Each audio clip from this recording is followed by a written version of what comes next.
So, because your dad was hardworking, did you spend much time with him, like father-son? No, something like to talk like this, no.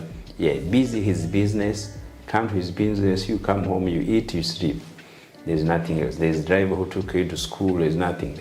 That is not his business to look after children. But what about like, hey guys, we're going on like holiday, or we're going to the swimming pool?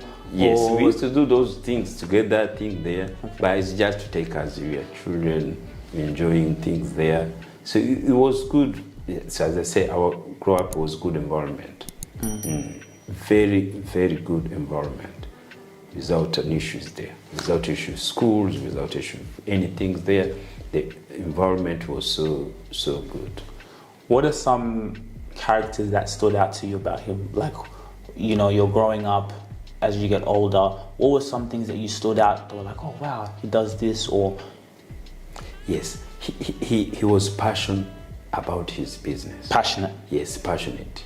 And he took that, he never deviated to, he could do small things there, but he took that spare parts as his business. He was passionate about it.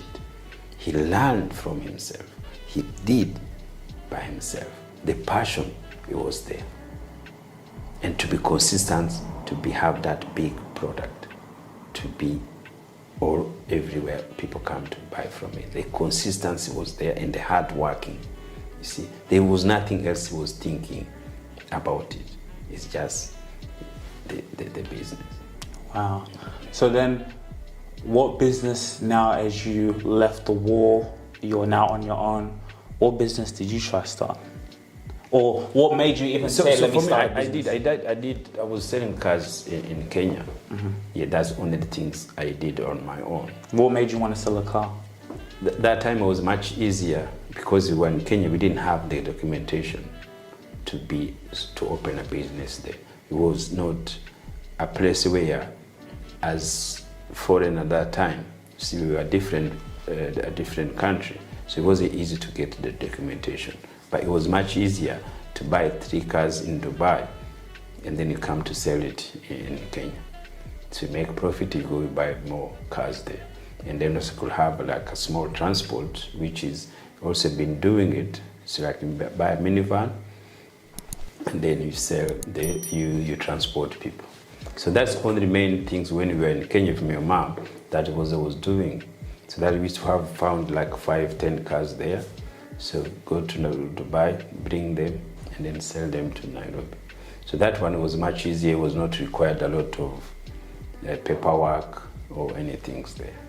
So until now, we finished 99. So that's why we came here. The mind of business things goes away or something like that. You just come here to work. See, because also don't come with that mind to remember yourself where you're coming from. See, that times I could figure out that, see, but now I figure out as I grow. Yeah, so the way you're coming from, sometimes you build yourself if you don't have it to yourself. Some people also could have it themselves. Yes, it's like Alphonse have that mind now, power to do business like my father. But for me, I didn't have that much as the same as he is. But like, it's interesting because even now, like when I remember, you still always had a mind to create something. I think with you, it was just more maybe the consistency in applying that. But like you always set the foundations. You know, for example, like even when I was younger, I still remember it now, you used to teach me about stocks. From a very young age, you used to say, this is the stock market, and I didn't really understand it at the time, but you'd explain it. Or you look up at the board and say, look, this is what we want to do, this is what we want to do. Those boards still from and this is when I was 6, 7, 8. That's how now what called mind of entrepreneur.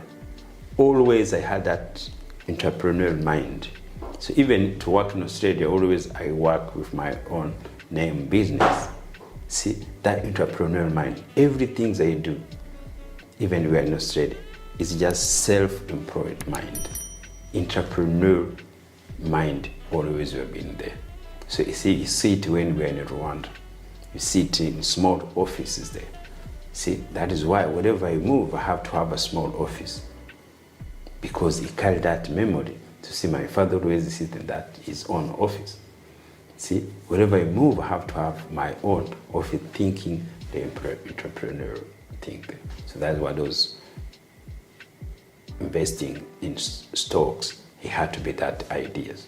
And we created it since Rome, where we have been here. We can have it now, even in Kenya now there. See, sometimes even though you could be working, but the entrepreneurial mind always is still there. See, always I've been registering my own business, everything there. Even up to now, 2020, we create now this in social media platform, so which is another level we are going there. But the mind, entrepreneur, always was there. So there's somebody could become that mind entrepreneur, and then somebody should come mind to go to work in the office day to 5 to 9 or something like that. See, but that mind born always got to be there in somebody's mind. You know, I even had an interview, and I posted this, you know, with the lawyer Nish, and he was saying how he brought his son to the office. The son, 7-year-old, he's quoting, "Oh no, she needs a student visa." He asked the son, "So what happened? How can?" "Oh, she needs to get a student visa. She needs to extend at 7 years of age." He went, disturbed the mum to wear a suit like the dad. So he says, "Bring in early." And it reminded me of you, because what we're saying in this conversation. But then the son asked him a question. He said, "Dad, why do people need a visa to be in Australia? This is God's land, and this is a child. The imagination of a child this is God's land." So he couldn't understand, why do people need a visa? Then he said, "So why am I lucky enough to have a visa here?" You know? So when the son asked him that, he also it was a bit emotional, because he had to give him the loyal reason, then he also had to give him the life reason or logic. So I found also to see the mind of a child, from you to the age, the legacy, showing, you know, the father and what you're doing, how it all interconnects from a kid who's 7 years old to you. Yes, and then also if you really enjoyed this video, make sure to click here, and I'm sure you're gonna love that one.